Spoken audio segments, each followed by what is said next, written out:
तो मूवी की स्टार्टिंग में हम देखते हैं एक आदमी की बॉडी को जिसको कुछ लोग फ्यूनरल के लिए तैयार कर रहे होते हैं और फिर कुछ लोग कब्रिस्तान जाते हैं और उसे वहां पर दफन कर दिया जाता है। लेकिन दफन होने के तुरंत बाद ही वो आदमी शॉकिंगली जाग जाता है और चिल्लाने लगता है। तो क्या उसको जबरदस्ती बैरी किया गया था? तो इसका जवाब हमें एंड आने तक मिल जाएगा। खैर ये सीन अब यहीं से शिफ्ट हो जाता है। खैर अब हम देखते हैं एक फैमिली को जिसके अंदर सुवात, उसकी वाइफ नरमिन, नरमिन का भाई एंडर और सुवात का बेटा एफे होता है, जो कि आधी रात को कहीं पर जा रहे थे। साथ ही साथ एफे असल में म्यूट है, मीन्स की वो बोल नहीं सकता।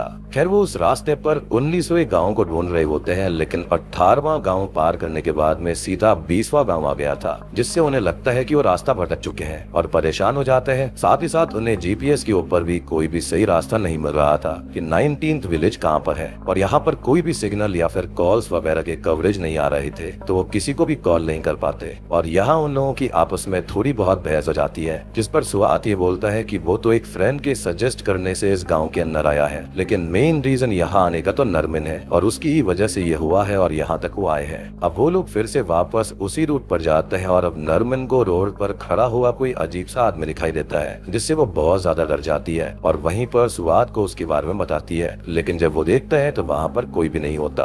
अब वो लोग आगे जाते हैं तो उनको एक ट्रक दिखाई देता है जिसके अंदर 3 कॉफिन रखे हुए थे। वो ट्रक ड्राइवर से हेल्प मांगते हैं 19वें विलेज में जाने के लिए और वो उन्हें अपने पीछे आने का इशारा करता है। खैर वो अपनी कार में उनके पीछे पीछे जाने लगते हैं और रास्ते में जंगल में हम बहुत सारे अजीब लोगों को खड़ा हुआ देख पाते हैं, जो कि जिंदा नहीं लग रहे थे। खैर अब वो लोग 19th विलेज तक पहुंच जाते हैं और वो ट्रक भी वहां से अब चला जाता है, लेकिन स्टिल अभी भी यहाँ पर कोई भी सिग्नल वगैरह नहीं आ रहे थे। तो स्वात अपने दोस्त को कॉल नहीं कर पा रहा था कि उन्हें किस घर के अंदर जाना है। साथ ही साथ उसे इस गाँव के मुश्ताक के बारे में भी नहीं पता था, यानी कि जो किसी गाँव वगैरह का हेड होता है। खैर वो लोग अब कहीं भी ऐसे नहीं जा सकते थे और रात भी काफी हो गई थी, तो वो लोग रात को कार के अंदर ही सोने का डिसाइड करते हैं। लेकिन नरमिन काफी अनकंफर्टेबल होती है, तो फिर से सुवात उस पर गुस्सा करता है कि वो इसमें उसकी वजह से ही फंसा है और वो बार बार पर कंप्लेन ना किया करे। अब कुछ देर के बाद में एफे कार से बाहर आकर खड़ा हो जाता है और सुवात ये देखता है कि उसकी आंखें ब्लैक हो चुकी है और उसे कोई अपने साथ खींच कर ले जाता है, लेकिन ये बस एक बुरा सपना था जिससे नरमिन उसको जगाती है। अब कुछ देर के बाद में सुबह हो जाती है और वो लोग जागते हैं। अब वो आगे जाकर देखते हैं तो उन्हें कुछ गाँव वाले मिलते हैं जिनसे वो कुछ पूछने वाले थे, लेकिन वो उनको पहले की ही तरह इग्नोर कर देते हैं जैसे कि वो एग्जिस्ट ही ना करते हो, और ये बात उन लोगों को काफी अजीब लगती है। साथ ही साथ वहाँ के छोटे बच्चे और बूढ़े लोग उनको काफी अजीब तरह से देखते हैं। अब तभी वहाँ पर मुख्तर मुमकेर आता है और उन्हें ग्रीट करता है। मुख्तर मुमकेर यहाँ पर इस गाँव का हेड है।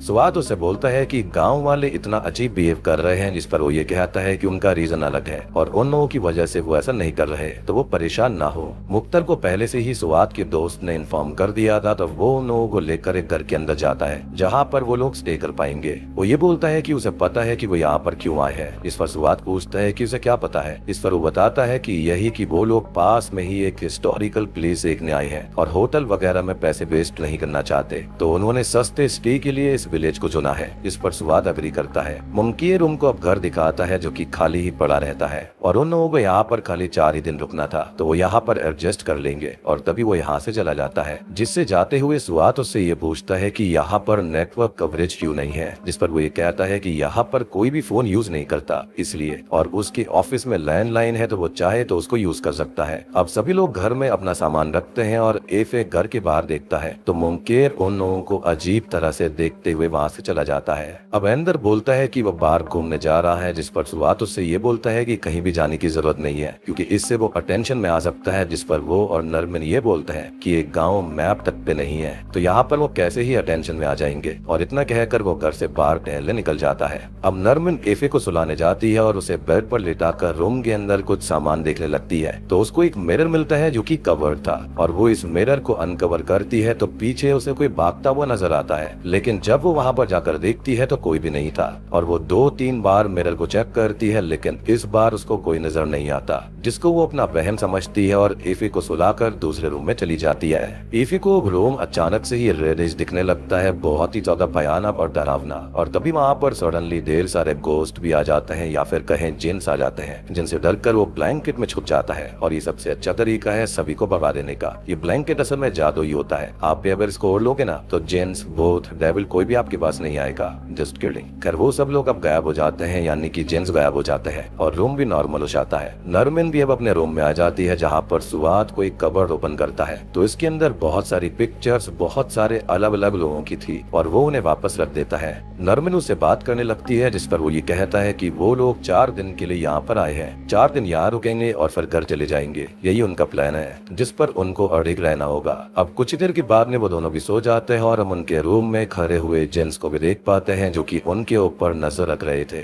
अब हम एंडर को देखते हैं जो कि गांव में घूम रहा था लेकिन उसको कोई भी नहीं दिखता और वो घूमते घूमते आगे निकल जाता है और एक रिवर के पास आकर उसे एक हाथ पकड़ लेता है जिससे वो डर जाता है और वहां से भागने लगता है तो ये देखता है कि उस रिवर में ढेर सारी बॉडीज तैर रही थी और खून भी था और वो डर कर वहां से निकल जाता है। अब वो भागते हुए जंगल के अंदर चला जाता है जहाँ पर उसको एक लड़की मिलती है और वो उसकी ओर स्माइल करके भाग जाती है। वो उसके पीछे जाता है ये पूछने की यहाँ पर चल क्या रहा है, लेकिन वो लड़की भागती जाती है और एक जगह आकर रुक जाती है जिसके पीछे पीछे एंडर भी आता है। वो उससे बात करने लगता है लेकिन ये लड़की असल में एक जिन होती है जो कि उसको हॉन्ट करती है जिससे वो बहुत ही ज्यादा डर जाता है। और अब दोपहर के वक्त में रात जैसा अंधेरा छा जाता है और सडनली वो खुद को स्केलेटन्स के ढेर पर पड़ा हुआ पाता है और अगले ही पल उसकी नींद खुल जाती है और वो अपने घर पर था और ये उसको बहुत अजीब लगता है कि वो घर कैसे आ गया और कब आया। खैर वो नरमिन से इसके बारे में पूछता है और जो उसने देखा वो उसको बताता है जिस पर वो कहती है कि रात ही हो रही है और जब वो घूमने गया था उसके कुछ ही देर बाद वापस भी आ गया था और उसने फिलहाल कोई नाइटमेयर देखा होगा और वो जाकर सो जाए। अब वो वापस अपने रूम में चला जाता है, हालांकि उसे अभी भी कुछ समझ में नहीं आ रहा था। अब हम देखते हैं ईफे को जिसकी नींद खुलती है और एक विंडो से वो बाहर देखता है तो उसे वहां पर बहुत सारे लोग दिखाई देते हैं जो कि 3 कॉफिन्स लेकर आ रहे थे और इससे डर कर वो नरमिन के पास सोने चला जाता है। अभी सुबह सब लोग जागते हैं और नरमिन ने यहीं पर मिली हुई चीजों से कुछ बनाया था जो कि खाने में उनको जरा भी अच्छा नहीं लगता और वो बोलती है कि वो बाहर से कुछ खाना बनाने के लिए ले आएगी। अब यहाँ पर वो लोग आपस में बात करते हैं कि इस जगह पर बहुत ही ज्यादा ह्यूमिडिटी है और उन लोगों को हल्के हल्के घाव जैसे हो गए हैं, किसी तरह की एलर्जी है, लेकिन ईफे को वो एलर्जी अभी तक नहीं हुई थी। अब नरमिन बाहर चली जाती है कुछ खाने का सामान लेने। सुआद एक बुक पढ़ने लगता है और एंडर ईफे के साथ रूम के अंदर बैठ जाता है जिसे कुछ अजीब सी आवाजें बार बार आने लगती हैं जो कि ईफे को नहीं सुनाई दे रही थी। इधर नरमिन घूमते हुए मुंकेर के पास पहुंच जाती है जो कि उसे यहाँ के नए इमाम नकीर से मिलवाता है और वो पूछती है कि गाँव में उसे कोई भी नहीं दिखता, जिस पर वो ये कहता है कि आज लॉन्ड्री डे है तो सभी औरतें रिवर पर कपड़े धोने गई होंगी। और ये उसको काफी अजीब लगता है कि इस सदी में भी ऐसा होता है, जिस पर वो ये बोलता है कि ये गांव हमेशा से ही वैसा ही है, यानी कि सदियों पुराना। खैर वो यहाँ पर आदमियों के बारे में पूछती है तो वो ये बताते हैं कि आज जुम्मा है तो सभी लोग नमाज अदा करने के लिए गए हुए हैं और वो भी वहीं पर जा रहा है और अगर नरमिन को कुछ चाहिए तो वो रिवर पर चली जाए, वहाँ पर औरतें उसकी हेल्प कर देंगी और वहाँ से वो चली जाती है। वो नदी के पास पहुँच जाती है जहाँ पर ढेर सारी लेडीज बैठी हुई थी। वो उनको हाय हेलो भी करती है लेकिन वो सभी किसी जिन की तरह ही दिख रही थी जिससे कि वो बहुत डर जाती है। और तभी एक लड़की उसको संभालती है और वो औरतें भी नॉर्मल हो जाती हैं। वो लड़की से पूछती है कि उसे खाने का सामान कहाँ मिलेगा, इस पर वो कहती है कि ये सामान वो अपने घर से और कुछ खाने को उसे दे देगी और वो दोनों उस लड़की के घर पर चली जाती है। इधर मुख्तर, मुंकेर और नकीर सुआद के पास में आते हैं और उससे ये कहते हैं कि आज जुम्मा है और उसको नमाज पढ़ने के लिए चलना चाहिए, जिस पर वो कहता है कि उसने पिछले 10 साल से प्रेयर्स नहीं करी है और वो जाना भी नहीं चाहता, लेकिन वो उसे जबरदस्ती ले जाते हैं क्योंकि इससे उसे अच्छा लगेगा और लोगों से वो मिलेगा। अब वो लोग मस्जिद पहुंच जाते हैं और इमाम की प्रीचिंग के वक्त सुआद को कुछ विजन्स आने लगते हैं जिसके अंदर कोई बीमार पर्सन था, एम्बुलेंस वगैरह थी और ये चीजें हमको एंड आते आते अच्छे से समझ में आ जाएंगी और ट्विस्ट काफी बढ़िया है, आपको बहुत ही मजा आने वाला है। अब नमाज अदा करने के बाद में सुआद नकीर से ये बोलता है कि उसकी बातें सुनते टाइम उसका दिल जोरों से धड़कने लगा था और उसका सवाल है कि क्या खुदा हर गुनाह माफ कर देता है, जिस पर नकीर ये बोलता है कि फॉरेन मूवीज में दिखाया जाता है कि सिन करने के बाद रेगुलर गॉड के घर जाने से सिंस क्लियर हो जाते हैं, लेकिन यहाँ पर ऐसा नहीं होता, बल्कि अगर उन्हें आफ्टर लाइफ में पीस चाहिए तो इसी जिंदगी में अच्छे काम करने होंगे। मतलब गुनाह ऐसे ही माफ नहीं होते और आफ्टर लाइफ में शांति मुफ्त होती है, लेकिन अगले ही पल सुआद के लिए ये बोला जाता है कि आफ्टर लाइफ में पीस फ्री नहीं है और वो उसे गोस्टली होकर हॉन्ट करता है जिससे वो बहुत डर जाता है। साथ ही साथ उसे बहुत तेज आवाज भी आ रही थी और तभी उसकी नींद खुलती है क्योंकि ये एक नाइटमेयर था, लेकिन मुंकेर और नकीर उसे बुलाने आए थे थे और इस बार तो वो जाने से ही मना कर देता है। अब वो नहाने जाता है तो उसे बाथटब के अंदर अपने पिता की बॉडी दिखती है, जिससे वो बहुत डर जाता है और वो उसको हॉन्ट भी करते हैं, जिससे वो घबरा जाता है और अंदर आकर उसको संभालता है। इधर नरमिन को वो लड़की अपने घर ले जाती है, जहाँ पर उसकी मदर भी थी जो कि बोल नहीं सकती थी। खैर वो लड़की खाने का सामान लेने जाती है, लेकिन वो म्यूट लेडी जो होती है वो नरमिन के अंदर सुवाद के फादर मीन्स की अपने फादर इन लॉ को देखती है, जो कि उसको हॉन्ट करते हैं। साथ ही साथ वो लड़की भी उसको हॉन्ट करती है, जिसके हाथ में खून और मांस था, और इससे डर कर नरमिन वहाँ से भाग जाती है। हालांकि वो दोनों माँ बेटी बिल्कुल नॉर्मल नजर आ रही थी। अब वो घर आती है और सुवाद पहले से ही यहाँ से जाने की तैयारी में था, और यहाँ पर एक चीज हम नोटिस करते हैं कि इस घर की सारी घड़ियां इवन अंदर तक की घड़ी 5:35 के वक्त पर अटकी हुई थी। इसका एक बहुत ही बड़ा सिग्निफिकेंस है।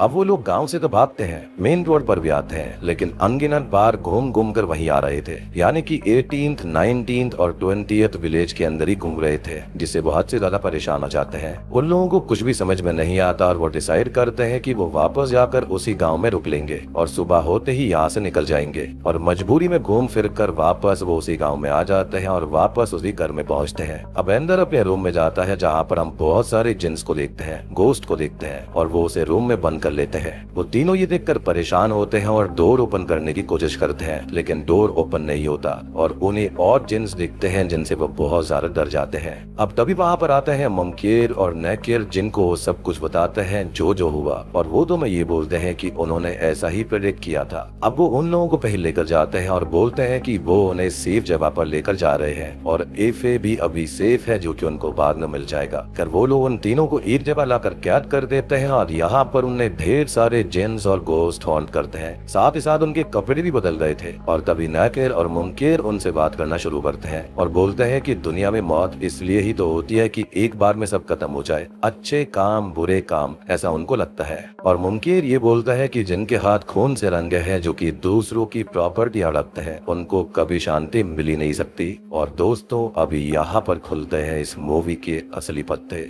अब हम एक फ्लैशबैक देखते हैं, जहाँ पर सुआद के फादर बहुत बीमार रहते थे और लाइफ सपोर्ट पर थे, जिनकी सेवा करने से वो लोग थक चुके थे। और फाइनली नरमिन ने ये आइडिया दिया कि वो वैसे भी बोझी हैं और उन्होंने अभी तक प्रॉपर्टी भी उनके नाम नहीं करी है, तो वो लोग उनको मार दे और सब कुछ फिर उनका हो जाएगा। और उसके खुद के फादर होते तो वो एक पल भी नहीं सोचती, और सुआद भी इस बात पर अग्री हो जाता है। जी हाँ, और अंदर जो होता है वो उनके फादर का लाइफ सपोर्ट ऑफर देता है, जिससे उनकी मृत्यु हो जाती है और वो लोग कुछ दिन के लिए घर से भाग जाते हैं ताकि ये सब एक एक्सीडेंट लगे। अब प्रेजेंट टाइम में वो लोग बहुत ज्यादा घबराए हुए थे अपने आसपास जिन्स को देखकर, और ये जानकर कि वो लोग अपने किए की सजा मरने के बाद पा रहे हैं। जी हाँ, यानी कि वो पहले ही मर चुके थे। असल में हुआ ये था कि उस दिन जब वो रास्ते में आ रहे थे तो इन चारों का एक्सीडेंट हो गया था, जहाँ पर ये तीनों मारे गए थे, लेकिन एफे ही यहाँ पर सिर्फ अकेला बच गया था, जिसको संभालते हुए लोग सेफ प्लेस पर ले गए थे। और जब वो मरे तब टाइम हो रहा था 5:35। और मूवी की शुरुआत में हमने जो 3 कॉफिन्स देखे थे वो इन्हीं लोगों के थे, और साथ ही साथ ये भी कह रहे थे कि इनको ह्यूमिड फील हो रहा है, तो ये कॉफिन के अंदर बंद थे, यानी कि इनकी आत्मा वगैरह सब कुछ बंद हुई थी। इनके शरीर पर घाव आना कुछ और नहीं बल्कि एक्सीडेंट के निशान थे, और एफे के ऊपर वो निशान इसलिए ही नहीं थे क्योंकि वो तो जिंदा था। बात करें कि एफे यहाँ पर क्या कर रहा था, तो असल में वो रियल में यहाँ नहीं था, वो इनकी यादों में जिंदा था, और यही रीजन था कि वो काफी स्ट्रेंज भी एक्ट कर रहा था। और बात करें कि ये गाँव है क्या, तो मरने के बाद में यहाँ पर लोग आते हैं अपने पापों की सजा भुगतने के लिए, और ये मुर्दों का गांव है जहाँ पर ये लोग अपनी सजा पा रहे हैं। और असल में ये कोई गांव नहीं बल्कि ये कब्रिस्तान है, जहाँ पर कोई भी नहीं रहता मुर्दों के अलावा, इसलिए ही ये मैप के ऊपर एग्जिस्ट नहीं करता। और वहाँ पर फोन के भी सिग्नल इसलिए ही नहीं आ रहे थे क्योंकि वो कोई जिंदा थोड़ी थे, वो तो मारे गए थे। बेसिकली आप इसको एक तरह का नर्क कह सकते हैं। फाइनली अब सभी मुर्दे उन लोगों पर अटैक कर देते हैं और वो हमेशा अपने किए की सजा पाते रहेंगे। और मूवी के एंडिंग सीन में हम एक आदमी को देखते हैं जो कि 19वां गाँव ही ढूंढ रहा था, और ये कोई और नहीं बल्कि शुरुआत वाला आदमी है जिसकी मौत हो गई थी, और उसको भी अभी नहीं पता है कि वो मारा गया है। अब यहाँ पर उसकी स्पिरिट भी भटक जाती है और उसे फिर वही ट्रक मिलता है जो कि यहाँ पर स्पिरिट्स को यहाँ से उस मुर्दे वाले गांव में ले जाने में हेल्प करता है।